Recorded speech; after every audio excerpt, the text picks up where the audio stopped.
I'm currently reading The Panic Years, which is a book by Nell Frizzell. She's actually friends with Dolly Alderton, who wrote Everything I Know About Love, which has gained a lot of traction recently, which kind of catalogues the crazy journey of finding love in your 20s.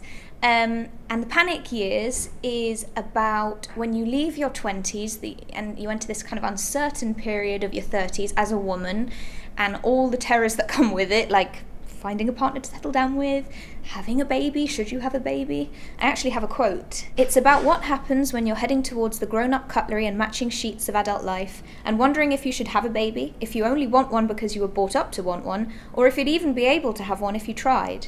It's about trying to establish a career before you disappear into maternity leave. It's about wanting stability while your friendship group splinters into the parents and the not parents.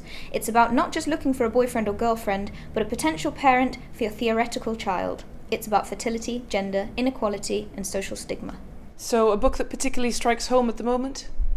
Well, certainly when I started reading it a year ago, it actually put me into my own kind of panic years, and I stopped reading it because I was like, oh God, the author has been through this, but then she actually did have a kid at the end of it. I wasn't there yet, and it made me panic. So I picked it up again this year now that I'm pregnant, and I've enjoyed it a lot more. Pressure's off. And any other books you'd recommend for this summer?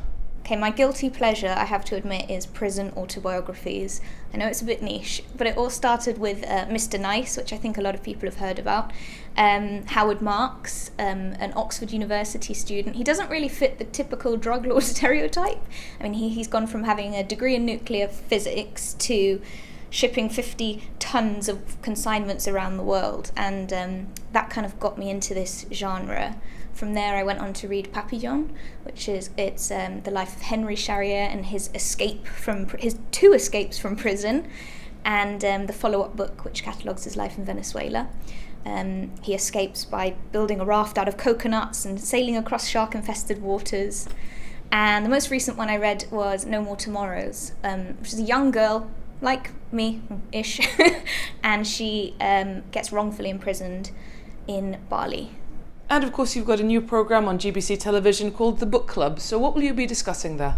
So The Book Club is an exciting new show that explores the world of books and literature, and we have some fantastic interviews with local authors and just with people recommending their books, kind of like this, some vox pops downtown, and a community feature. So we visit places like Chronicle Printing, Garrison Library, and we find out a little bit more about what goes into the creation of books. We're trying to make books exciting again.